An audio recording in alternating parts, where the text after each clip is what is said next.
ካርዴን አውጥቻለሁ። እናንተስ? ያገለግለኛል ይሆነኛል ብዬ የማስበውን በራሴ መብት እመርጣለሁ። በቀሩት ጥቂት ቀናት ሁሉም ሰው በነቂስ ወጥቶ የምርጫ ካርዱን ማውጣት መቻል አለበት። ሀገራዊ እድገትን ተወዳዳሪነትን ሊፈጥሩ ከሚችሉ ጉዳዮች ጋር ፓርቲዎች ምን ይዘው መጥተዋል?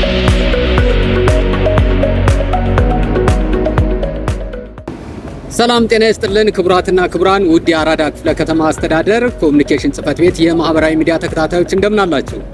ይህ በዛሬው ዕለት ምርጫ 2018 ሰባተኛውን ሀገራዊ ምርጫ በተመለከተ ውይይት እያደረግን ከናንተ ጋር ቆይታ የምናደርግበት ዝግጅታችን ነው። በዝግጅታችን ላይ አቶ በላይ አክሎና የካሜራ ባለሙያው ሙሴ ካሳሁን እንዲሁም እኔ ስዩም ኃይለ ሚካኤል አብረናችሁ ቆይታ እናደርጋለን። ስለ ምርጫ ምንነት አስፈላጊነትና የመራጮችንም አስተያየት አካተን ወደ እናንተ ይዘን ቀርበናል። እስከ ዝግጅታችን ፍጻሜ ድረስ አብራችሁን ቆዩ። እሺ፣ አመሰግናለሁ። በላይ እስኪ እንደ መነሻ ስለ ምርጫ ምንነት የሆነ ነገር በለን። አመሰግናለሁ። አሁን የምንገኝበት ሰዓት የ2018 ሰባተኛው ሀገራዊ ምርጫ እንደመሆናችን መጠን ዜጎች ሊመራቸው የሚችል ወይም ደግሞ ወደፊት ይችን ሀገር ሊያሻግር የሚችል ወይም ደግሞ ሊያስተዳድራት የሚችል ፓርቲ ሊመርጡ የሚችሉበት ሂደት ማለት ነው።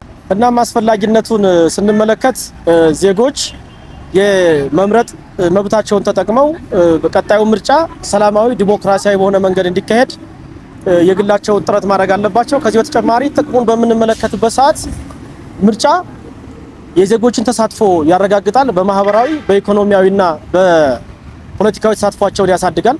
ከዚህ በተጨማሪ ምርጫ ዓለም አቀፍ ያለው ስምምነት በመሆኑ ፍትሃዊ የሆነ የምርጫ ስርዓት እንዲኖር ያደርጋል። መራጮች የፖለቲካ ፓርቲዎችን በምንድን ነው የሚመዝኗቸው?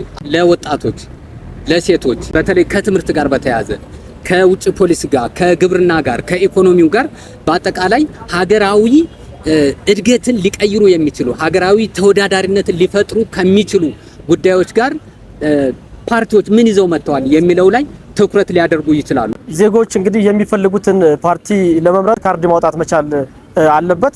ይሄ ብቻ ሳይሆን በእጁ ላይ የያዘውን ካርድ የምርጫ ቀን በሚቀመጠው ሰዓት መሰረት መራጮች ወጥተው ሊመራቸው የሚችል ወይም ደግሞ የሚፈልጉትን ፓርቲ መምረጥ መቻል አለባቸው። ይሄ የማይሆን ከሆነ ምናልባትም እነሱ ባለመምረጣቸው የሚፈልጉትን ፓርቲ ላያገኙ ይችላሉ። በዋናነት በቀሩት ጥቂት ቀናት ሁሉም ሰው በነቂስ ወጥቶ የምርጫ ካርዱን ማውጣት መቻል አለበት የሚል ሀሳብ አለ።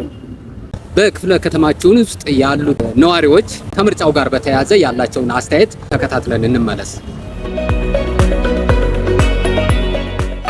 እኔ የምርጫ ካርዴን አውጥቻለሁ። እናንተስ? ጥቂት ቀናት ውስጥ የምርጫ ካርዳችንን ወስደን የሚበጀንን እንምረጥ። ምርጫ ካርዷን የዜግነት ግዴታችንን እንወጣ። ያገለግለኛል ይሆነኛል ብዬ የማስበውን በራሴ መብት እመርጣለሁ። ካርዴን ይዣለሁ።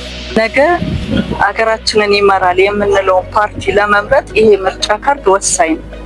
ያልወሰዳችሁ በቀሩት ጥቂት ቀናት የምርጫ ካርዳችሁን በመውሰድ ድምጻችንን እንጠቀምበት።